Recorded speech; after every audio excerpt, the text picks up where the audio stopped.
This is the High School Crossfire. Welcome back. Resolved. This house believes that learning about history can stop us from repeating past mistakes. Dear judges, ladies and gentlemen, Professor Malik Gashem, an attorney and professor of history at Cambridge University, and also an author of The Old Regime and the Haitian Revolution, says one of the principal ways history contributes to the problem solving is by helping to identify what the real problem is in the first place. Dear judges, ladies and gentlemen, as our first affirmative came and she defined the resolution very well, she also laid a good foundation for our case, and also the second affirmative came and added more lights on it. I, as the third affirmative, I am coming to weigh this debate. Dear judges, ladies and gentlemen, our team talked of digging the root cause of the main problem or of the mistakes. Dear judges, ladies and gentlemen, learning about history can help us to dig the root cause of what failed us in the past, and we can perfect the future. For instance, Professor Malik Gashem also said on the Newsmeet Edu on the 28th February 2017 that when we understand and articulate the roots and sources of a problem, we have much better chance of actually solving it. Dear judges, ladies and gentlemen, history cannot give us a program for the future, but it can give us a fuller understanding of ourselves and our common humanity so that we can better face the future. Robert Penn Warren from quoteswave.com. Dear judges, ladies and gentlemen, for instance, we all know that these days we have game parks and game reserves. Since our theme is talking about agriculture and wildlife, I am coming to talk more on point of information. Denied. For instance, we know that those days many people used to live by hunting, and this had started to lead to extinction of some animal species like elephants, since people were in too much demand for ivory. But when the government learned from the past, they realized that overhunting led to extinction of some of these animals, making them to create game parks and game reserves. Point of information. Denied. Dear judges, ladies and gentlemen, we also talked of history repeats itself. And this was a quote by Leon Brown saying, from internetpillar.com, saying, history repeats itself endlessly for those who are not willing to learn from their past. Dear judges, ladies and gentlemen, the team negatives are going to continue repeating their past mistakes simply because they are not willing to learn from their past.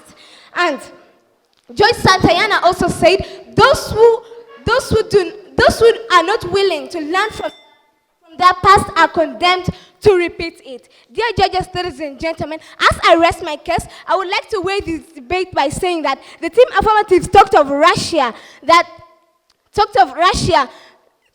current war happening in Russia. But dear judges, ladies and gentlemen, this is as a result of misunderstanding. They refused to understand themselves, and also they also say that history corrupts our minds. Dear judges, ladies and gentlemen, I as a girl, I learned that in the past, former girls used not to study because they dropped out of school due to pregnancies. And I as a girl learned that I do not need to get pregnant in order to study. So I learned from my past, and right now I am in school and I'm very careful. So dear judges, ladies and gentlemen, as the team negatives are not willing to learn from their past, I would like to assure them that unless a lion has his own historian, the hunter will always be a hero.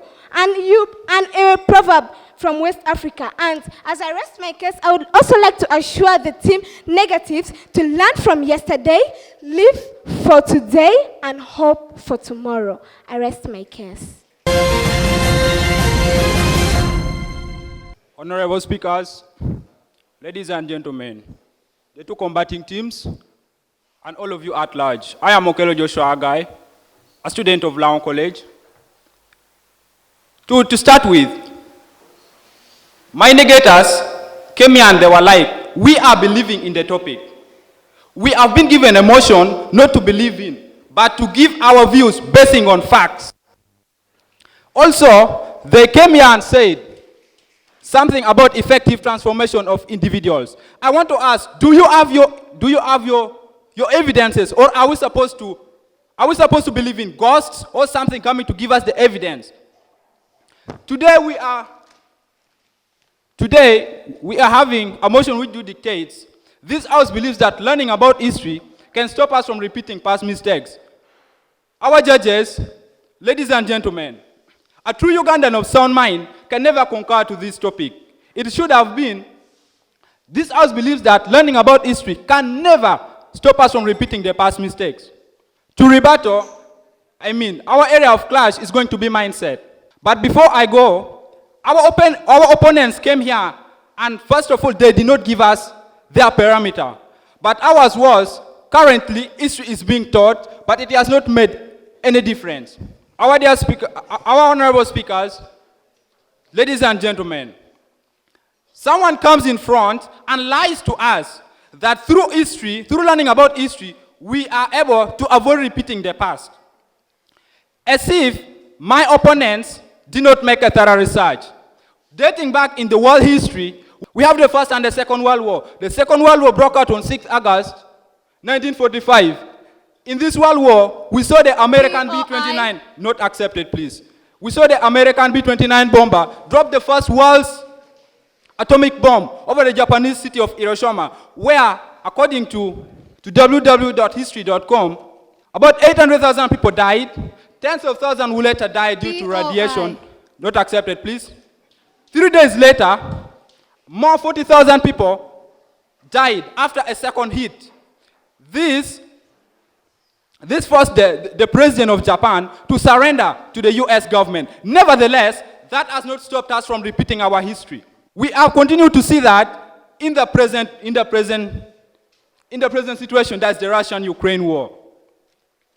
If we are to believe that learning history can stop us from repeating the past mistakes, how on planet Earth is this war still going on between Russia and Ukraine? Haven't we had enough wars to make us learn from history?